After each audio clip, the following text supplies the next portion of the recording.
Hello, Noah, my man. It's so nice to have you on the show today. How are you doing? I'm doing pretty good. How are you, man? I'm doing quite fine, and thank you so very much for being here. You see, I truly appreciate you. And you see, Noah, oftentimes I love to thank my guest for two things, and I do this so often to the point where it has become my anthem. So, firstly, I want to say thank you so very much, Noah, for investing in yourself. You see, you are on this platform right now because you did invested in yourself.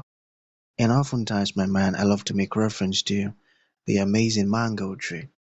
You see, some couple of months back, I was on a particular road, and just by the roadside, Noah, there was this very tall, unattractive mango tree. And I use the word unattractive because the mango tree's got no mangoes on it, and the leaves were all dry. So I just walked past it and I went my way. But you see, Noah, just recently, I was on that same road. And this time around, a lot's changed about the mango tree.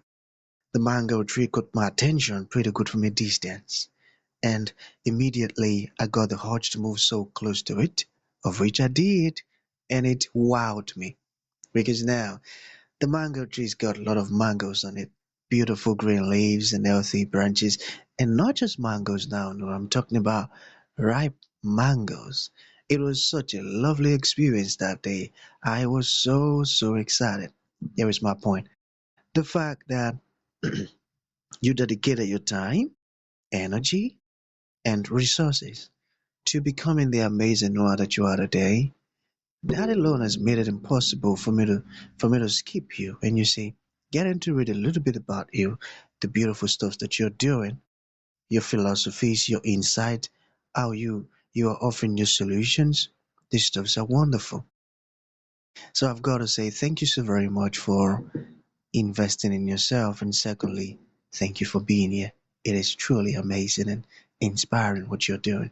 Thanks so much, my man. Thank you so much for having me. I cannot wait for our conversation today, and it's an honor to be here. And thank you so much for letting me come on. Beautiful, my man. So let's get started. You see, I'm quite excited to have you on the show today, Noah, for some reasons. Firstly, my interest in knowledge seeking. I believe in order for one to transition from a terrible situation to that of a beautiful one, Noah, I believe it takes the application of knowledge, quality information. And you see, my man, ever since I discovered that light in the Hebrew means knowledge and darkness ignorance, I've been so keen to knowledge seeking. Why? Because I do not want to remain in the dark. So that's going to make our conversation today very important to me and even to the listeners. And the second reason why I'm excited to have the incredible Noah on the show is for the sake of the audience. You see, my man, we live in an age where information is as abundant as grains of sand. We've got lots of information flying out there. So these folks trust me for quality, eye-opening, and very important information, of which I am totally convinced, Noah, that our conversation is going to be insightful and impactful. So, for that reason, let's get started with your introduction. Talk to us about your personal or your professional journey, because right now we are so curious. We want to know how Noah got here. Then, afterwards, I've gotten some beautiful questions for you. Okay, Noah, over to you. So, a little bit about me. I grew. From the great state of Alabama. I grew up here all my life. I've been here since I was born. I went to college. Well, graduated from high school during the height of the pandemic in 2020. I graduated kind of differently than most graduations are. Um, I then went to college. I went to a community college for 2 years and then transferred to Auburn University for the last 2.5 years of my career. Graduated with a bachelor's in journalism, and during that whole time, I was dealing with a lot of mental health struggles. I dealt with depression for 8 years of my life, and I've dealt with anxiety for 5 years of that life. And a lot of during that time has taught me a lot of life lessons about how to cope with mental health, and just kind of it's changed how I live a lot, especially with the anxiety. It changed a lot, but I've just kind of been finding a way to kind of cope with that. And then recently for this year, I started podcasting I originally wanted it to be like as a hobby. I didn't really expect it to be really take off the way it has. And now it's kind of a passion for me now. I really have enjoyed podcasting, and I've really enjoyed being able to speak my truth and get my truth out there, and as well as speak with a lot of amazing people I've had on my show. It's every story I've had's been so impactful, and I've been a little grateful. But that's just a little bit about my background and how I've gotten here today. And that's awesome. I love that. You know, being able to tell your truth and the beautiful people that you're bringing on your shows, that's really great impact you're having right there. And thank you for all that you're doing. It's amazing. So, let's talk about hardship. Let's talk about hardship, okay? So, how did hardship shape who you are today? It's That's a good question. I think I'm still trying to learn hardship a lot. It's been challenging trying to, because when I've been in really bad situationships, there's been moments where I don't know how to react because it's my first time I've had to deal with that, and it's taken a lot of trial and error. To be honest, I've had a lot of hardships come, and trying to work around those has been difficult, but it has taught me to not really give up on it. It's always taught me to keep fighting for it, and that you kind of do make it out in the end, but um, it's still something I'm still trying to really learn today. Hmm, I got that. Okay, so what about this one? What steps helped you conquer your mental health struggles? The the major step that it for me was to actually speak out and get help for it. I was always quiet. I was always the quiet kid when I was in school. No one ever really wanted to hear what I had going on. So I was always afraid to open up and share. Yes, I deal with depression. Yes, I deal with anxiety because I didn't at the time know how they were going to react. I I grew up with a lot of kids that made fun of me for everything that I did. So I was afraid that if I did tell them, they would mock me for it. So I always kept it quiet. The only people that really know or knew about my mental health struggles really was my family, just people that lived in my household. That was about it. I didn't tell anyone outside of that until years and years later. Um, but the first step in that was to actually reach out and get medical help as well. I ended up eventually going to therapy, and therapy has been a huge and therapy was actually a huge relief for me. I've also went to a psychiatrist to get on some right medication for it, and um, just being able to be an advocate for it has also helped. A lot of my friends deal with anxiety and depression and other mental health disorders that I may not particularly deal with, but I know how to kind of calm them down and kind of talk them through it. And that's been some of the steps I've taken to kind of help with my mental health is to get help and then be kind of as a resource to others that it's totally okay to have mental health struggles, that you will get through it. You would get through it. That's so true. Okay, let's get personal a bit, all right? And I must say, you're such a strong man, you see. Going through all of that, all of the stuff that you went through, and you're still here today, standing and doing this beautiful stuff. Because I know how it feels to be around pals who wouldn't want to listen to you or hear you speak, or even mock you. I had a very, very worse experience to that, and the feeling is so bad. So let's get personal a bit. So, what trauma did you face as a child? Hmm.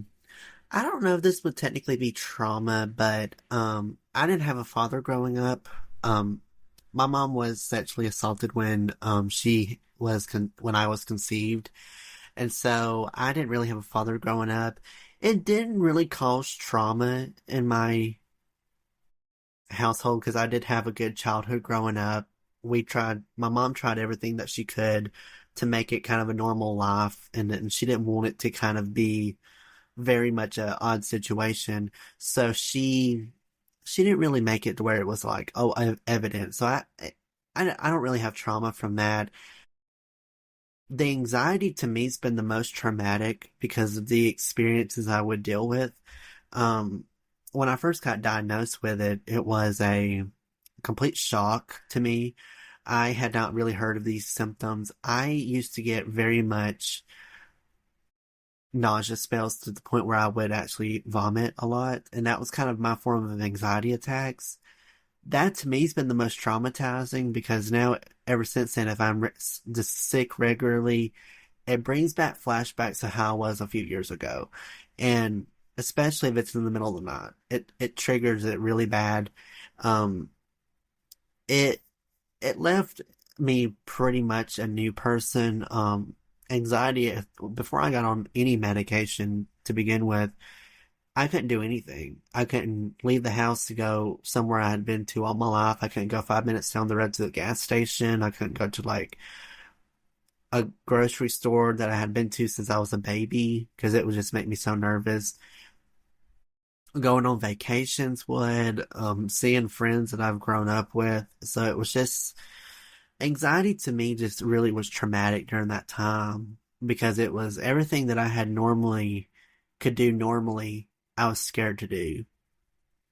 And it was just a weird thing to process and kind of go through. It was like um, kind of just like a weird 180 of how I live life normally. And it was trying to figure out how to figure out this new life of, okay, I deal with this depression or anxiety a lot now. Well, how do I live and how do I cope with it? So it took a lot of figuring out, but that was probably to me the most traumatizing. I got that. So, what mindset shifts helped you take back control? I like to go by the motto that mental health may control you, but it doesn't own you. You have ownership of who you are, and I don't really now let it overpower me anymore because it doesn't own me, I own myself. I do have some kind of control in that, but it took a lot of trying to overcome it. There were times where I would be having these really huge anxiety spells, and sometimes it would be no amount of courage or anything could overcome that. It would just have to do its thing. And so I've had a lot of learning from trying to take ownership of it and be like, no, you're not in control. I am. But there's been moments where sometimes it's mental health does become the main aggressor and you can't really control it that way. But I've tried to, and it's gotten a lot better over the past few years. Hmm, I got that. I got that. Okay, let's talk about COVID. All right. How did COVID affect you mentally and physically? Well, I appreciate you asking that question because no one really asked about my COVID journey a lot. Um, COVID for me was sadly traumatizing. I had gotten my anxiety had started just right when the pandemic had began, but it wasn't until October of 2020. I remember I went to the doctor because I had woke up and wasn't feeling well. I had basically low energy and I had no sense of smell or taste.